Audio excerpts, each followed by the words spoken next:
This is Beyond the Business.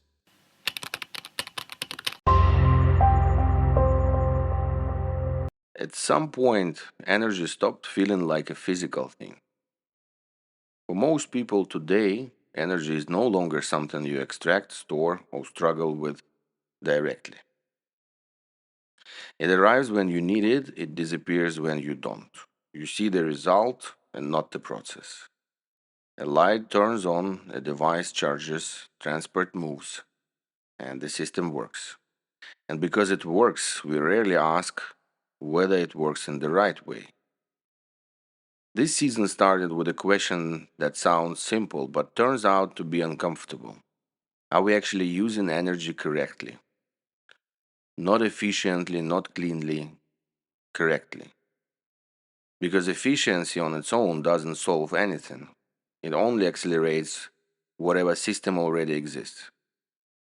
If the underlying logic is misaligned, higher efficiency doesn't fix the problem, it just helps the consequences arrive sooner. From a technical point of view, modern energy systems looks impressive.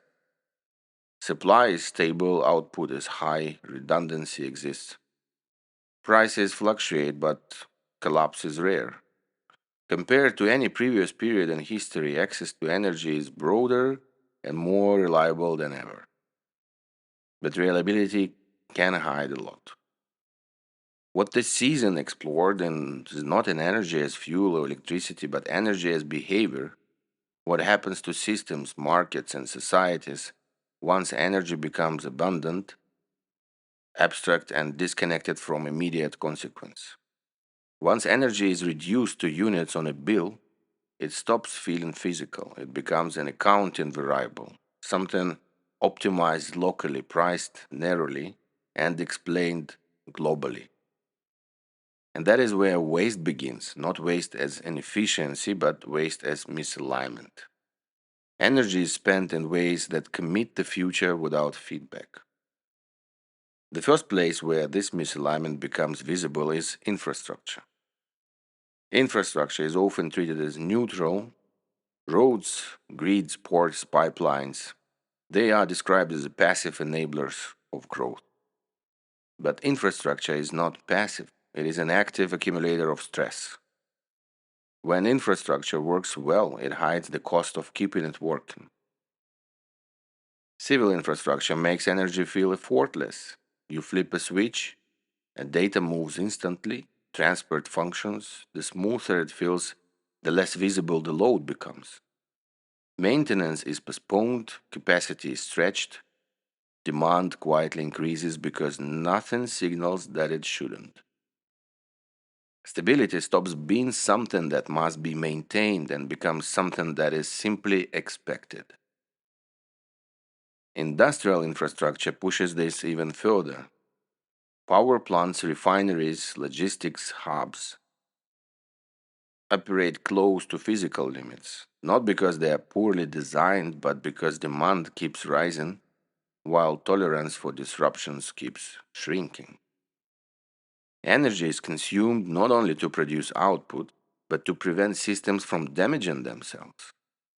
Cooling, backup, monitoring, all of it burns energy just to keep energy systems stable. Critical infrastructure exposes the real geometry of the system. Certain points matter more than others. When failure happens there, it doesn't stay local, it spreads. That's why more redundancy is added and then more redundancy on top of that. Each layer reduces risk in one place while increasing complexity elsewhere. And then there is the backup layer, the clearest signal that the system no longer trusts itself. Emergency generators become permanent, reserve capacity becomes normal, fossil fuels quietly return as insurance, even in systems designed to phase them out. Energy is consumed to ensure energy. None of this disappears, it is paid for, just not always by the same actors who benefit from the smooth operation of the system. Transport takes this logic and accelerates it. Movement converts energy into displacement, and displacement multiplies consequences faster than almost anything else.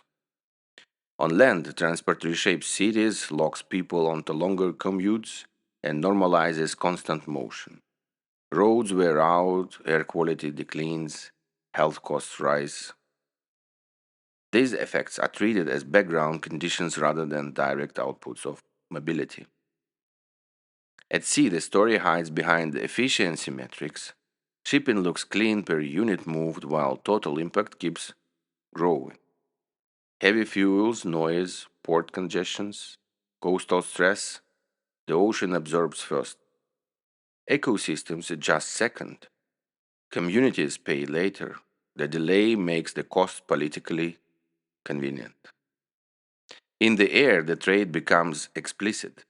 Time is exchanged for energy density, emissions are released where regulation is weakest, and consequences are easiest to defer. Tickets feel affordable because the real cost is not paid at the moment of use. It is transferred into future adaptation, insurance, and disaster response. Transport does not shorten supply chains, it stretches them. Speed creates expectations, expectations lock in motion. Energy is burned not to meet essential needs, but to sustain immediacy as a norm. And when disruptions happens, fuel shocks, strikes, extreme weather, intervention is immediate. Movement has become too important to fail, so its risks are socialized by default. This is where the market of consequences emerges. Markets are very good at pricing what is immediate and local. They are far less capable of pricing what is delayed, distributed, or systemic. Benefits are captured early, costs appear later. By the time consequences become visible, they are no longer traceable to individual decisions. They show up as higher bills, fiscal pressure, environmental degradation, and strategic vulnerability. At that point, society pays not because it chooses to, but because there is no alternative buyer of last resort. This is not a flaw of individual actors, it is a feature of how incentives are aligned. Systems reward speed, scale, and growth. Durability and reversibility arrive too late in the accounting cycle to matter. Technology alone does not correct this, it accelerates whatever logic already governs the system, which brings us to the human factor. The human factor is not about blame, it is about design, and people don't behave irrationally. They respond to the environment they operate in. When energy feels affordable, consumption expands. When infrastructure absorbs damage silently, behavior disconnects from consequence. When risk is spread thin, responsibility dissolves.